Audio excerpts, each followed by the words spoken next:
میرے آقا کریم علیہ السلام ایک مرتبہ گھر میں تشریف لائے تو دیکھا روٹی کا ایک ٹکڑا پڑا ہوا ہے۔ میرے حضور نے وہ ٹکڑا اٹھایا، صاف کیا اور فرمایا عائشہ عزت والی چیز کا احترام کیا کرو، یہ جب کسی قوم سے روٹھ جاتی ہے نا تو واپس نہیں آتی۔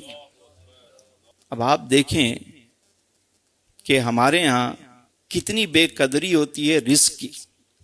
کہتے ہیں یار مفت کا کھانا مل گیا، بھائی مفت کا ملا ہے تو آپ نے جتنا آپ کا شکم ہے آپ اتنا ہی تناول کریں گے نا، نہ کہ آپ ضائع کریں گے اسے۔ دسترخوان سے اٹھا کر کھانا اس میں مغفرت کی بشارت ہے، اور فرمایا کہ جو برتن کو صاف کرتا ہے، پلیٹ کو صاف کرتا ہے، وہ برتن اس کے لیے دعائے مغفرت کرتا ہے۔ یہ اناج جو یہاں تک پہنچا ہے آپ کے دسترخوان تک، کبھی آپ نے غور کیا کہ یہ چلا کہاں سے؟ 6 مہینے میں فصل تیار ہوتی ہے۔ کبھی آپ جائیں دیہاتوں میں، جو فصل ہے وہ 6 مہینے میں تیار ہوتی ہے، چاہے چاول ہو چاہے گندم ہو۔ اب فصل پک گئی، اس کے بعد وہ کئی پروسیس سے گزر کر جو ہے وہ چکی تک آتی ہے، پھر وہاں اس کو فائن کیا جاتا ہے، پھر وہ پیکنگ، پروسیسنگ، پھر مارکیٹ، کئی ہاتھوں سے ہوتے ہوئے آپ کے گھر تک پہنچی۔ والدہ نے بنایا، بہن نے بنایا، بیوی نے بنایا، یا ہوٹل سے آپ نے خریدا، وہ پک کے اس میں گیس استعمال ہوئی، پانی استعمال ہوا، نمک استعمال ہوا، اتنی چیزیں اس میں شامل ہوئیں، اور پھر وہ جب آپ کے سامنے کھانا آتا ہے تو آپ اسے اگر ضائع کر دیں گے، یہ لقمہ جو یہاں تک آتا ہے نا سہیل بھائی، جب ہمارے سامنے لقمہ آتا ہے تو اللہ نے یہ جو ہاتھ دیے ہیں نا ہمیں، سب سے پہلے یہ ہاتھ ہمیں بتاتے ہیں، یہ سینسر بتاتے ہیں یہ گرم ہے ٹھنڈا ہے، اس کو لے کے جانا چاہیے منہ میں یا نہیں لے کے جانا چاہیے۔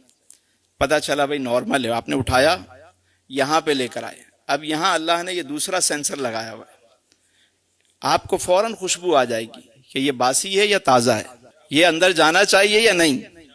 اب دوسری ناک نے بتایا کہ بھائی ہاں صحیح ہے، اس کو منہ میں رکھا، تو اب تیسرا جو سینسر ہے وہ کام کر رہا ہے، دانت ہیں، وہ بتاتے ہیں اس میں کوئی کنکر تو نہیں، پتھر تو نہیں، لوہا تو نہیں، اب وہ بتا رہے ہیں۔ اس پروسیس سے گزر کے جب لقمہ اندر جاتا ہے تو اندر الگ نظام ہے، کہاں کتنا خون بننا ہے، ایک لقمے کے لیے کتنا بڑا نظام ہے، اللہ کی کیسی کیسی نعمتیں ہیں۔ یعنی مثال اتنی سمپل سی ہے کہ اگر میں کسی کو ایک روٹی دوں اور وہ اسے اٹھا کے پھینک دے میرے سامنے تو میں اسے دوبارہ دوں گا؟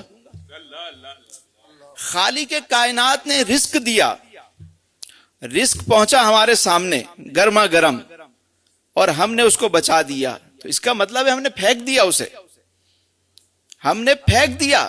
برکت ہوگی یا اس سے آپ کے رزق میں تنگی آئے گی؟ خود سوچنے کی بات ہے۔ یہ جو ہمارے گھروں میں رزق کی تنگی ہے، اس کی بنیادی وجہ یہ ہے کہ ہم نے رزق کی قدر کرنا چھوڑ دی۔ ہم کھاتے ہیں، شکر ادا نہیں کرتے۔ کبھی کسی دعوت میں چلے جائیں، یعنی اپکائی آتی ہے دیکھ کے، لوگ اتنا اتنا بھر کے رکھتے ہیں، ضائع کر کے جا رہے ہوتے ہیں۔ ارے بھائی لفافہ دیا ہے، پیسے تو وصول کریں گے نا۔ اللہ اکبر، آپ ضائع کریں گے؟ رزق کو ضائع کریں گے؟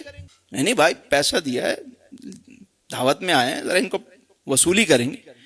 وصولی کر رہے ہیں آپ ضائع کر رہے ہیں۔ کسی کا حق ہے، اتنے اتنے کھانے شادی بیاہ میں ضائع ہو رہے ہوتے ہیں، اور کبھی کہیں جگہ سے گزرو تو کوئی کچرا کنڈی سے اٹھا کے جو ہے نا کھا رہا ہوتا ہے۔